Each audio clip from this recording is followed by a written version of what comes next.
Assalamualaikum warahmatullahi wabarakatuh.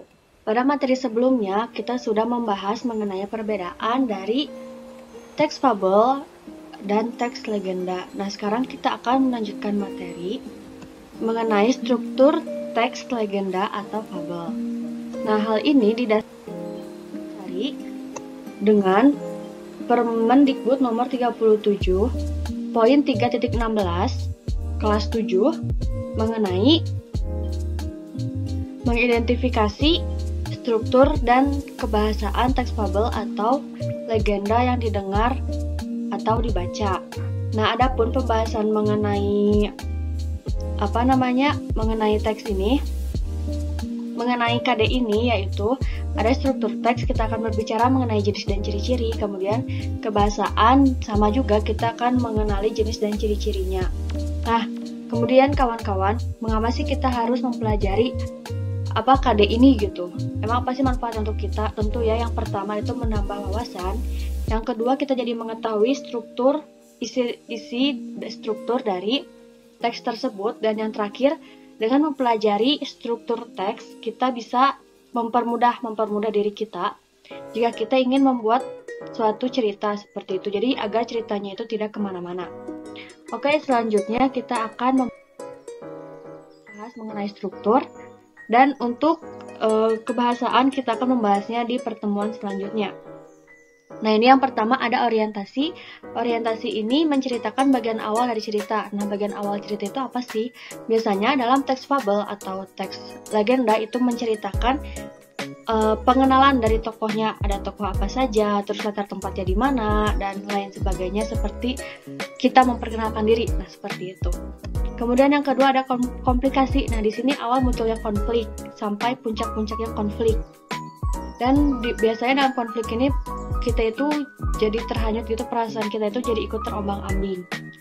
Kalau misalnya filmnya film sedih, kita akan ikut film. Kalau misalnya ceritanya tentang kesedihan, kita tentu akan merasakan kesedihan tersebut. Kalau misalnya tentang kemarahan, tentu kita akan jadi ikut tegang juga ya, kayak kenapa ini bisa seperti ini, kayak gitu. Kemudian selanjutnya ada resolusi. Nah, resolusi ini adalah pemecahan masalah dari komplikasi. Nah, biasanya misalnya ketika kita sudah berargumen dengan antar tokoh yang sedang berargumen. Nah, hasil pemecahan masalah dari argumen tersebut merupakan resolusi. Selanjutnya ada koda, bagian akhir. Nah, bagian akhir ini boleh ada atau tidak. Mengapa?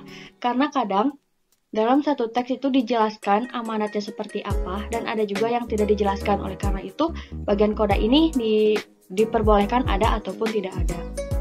Selanjutnya, nah, untuk mempermudah kita menghafal apa saja struktur yang ada di teks fabel atau legenda, itu kita bisa menyingkatnya menjadi orang komplek rebahan di kondangan. Nah, ornya itu adalah orientasi, komnya adalah komplikasi, R-nya adalah resolusi, dan ko-nya adalah koda. Oke, selanjutnya. Nah, di sini ada orientasi, kita akan membahas apa itu orientasi dan ciri-cirinya seperti apa, dan contohnya pun seperti apa melalui cerita dari Malin Kundang. Oke, di sini orientasi adalah bagian awal dari suatu cerita yang berisi pengenalan tokoh, latar tempat, dan waktu seperti yang saya katakan sebelumnya. Adapun contohnya seperti ini.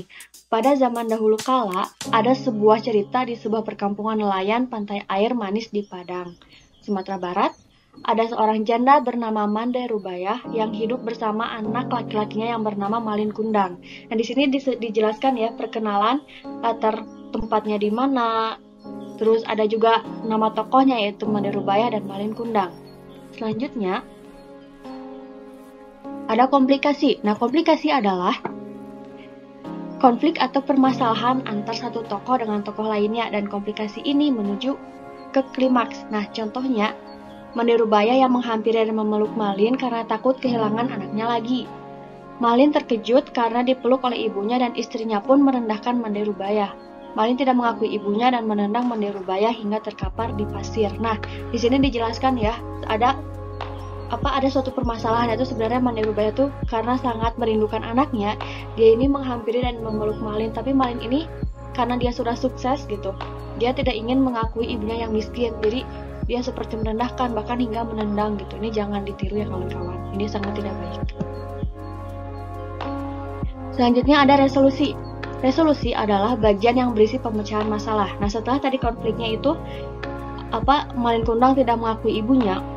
Nah, di sini ada contohnya lagi, yaitu merupakan resolusinya. Mande Rubaya berdoa dengan hatinya yang pilu, dan kemudian langit berubah menjadi gelap. Datang badai besar yang menghantam kapal Malin Kundang, dan tampak sebongkah batu yang menyerupai tubuhnya. Nah, di sini ada ya bentuk dari resolusinya, yaitu karena Mande Rubayanya sakit hati, diperlakukan sangat tidak pantas oleh anaknya, dan ini berdoa kepada Tuhan agar anaknya ini seperti diberi hukuman. Dan akhirnya Tuhan pun mengabulkan permintaannya dengan mengubah langit yang awalnya cerah tiba-tiba menjadi gelap, dan Malin Kundang ini diubah menjadi sebuah batu seperti itu. Dan adapun di sini koda merupakan bagian terakhir yang berisi perubahan yang terjadi pada tokoh dan pelajaran yang dapat dipetik pada cerita tersebut. Contohnya, itulah tubuh Malin Kundang anak durhaka yang dikutuk ibunya menjadi batu karena telah durhaka. Kisah legenda Malin Kundang ini memiliki pesan yang dapat diambil, yaitu sayangi kedua orang tua saat susah dan senang, dan jangan melupakan jasa orang tua yang telah menyayangi dan mendidik kita dari kecil. Nah, di sini kelihatan ya bagian kodanya itu perubahan pada tokoh. Nah, Malin Kundang yang awalnya manusia kini berubah menjadi batu. Dan kemudian terdapat juga amanat yang bisa kita pelajari, yaitu kita harus menyayangi orang tua. Oke, seperti ini definisi dan kemudian kita akan lanjut ke ciri-ciri. Nah, di sini orientasi, yaitu ciri-cirinya merupakan pengenalan dan ceritanya masih datar karena tadi ya karena baru pertama kita membaca teks tersebut, jadi kita harus mengetahui tokoh-tokohnya apa saja. Nah, karena itu ceritanya masih datar karena belum terdapat suatu interaksi antar tokoh. Kemudian yang kedua, komplikasi. Nah, komplikasi ini awal muncul masalah hingga terjadinya konflik, dan ceritanya itu mulai memuncak. Nah, karena sudah memulai muncak itu karena ada konfliknya tersebut, jadi perasaan kita juga jadi ikut terbawa gitu dalam cerita tersebut. Kemudian resolusi, yaitu penyelesaian masalah, dan jalan cerita juga sudah mulai menurun. Selanjutnya ada koda, yaitu koda itu biasanya berisi dengan nilai moral. Oke, selanjutnya, nah di sini ada grafik yang menunjukkan bentuk-bentuk dari struktur tersebut. Nah, kita bisa melihat orientasi, yaitu masih datar karena masih berisi perkenalan, kemudian ada komplikasi yang mulai memuncak karena berisi konflik, dan resolusi yang mulai menurun karena berisi pemecahan dari suatu masalah tersebut. Dan koda ini grafiknya ini ya ada di luar karena koda ini boleh dimasukkan atau tidak, seperti itu. Oke, sampai sini video pembelajaran kali ini. Semoga bermanfaat dan sampai jumpa di video pembelajaran berikutnya. Wassalamualaikum warahmatullahi wabarakatuh.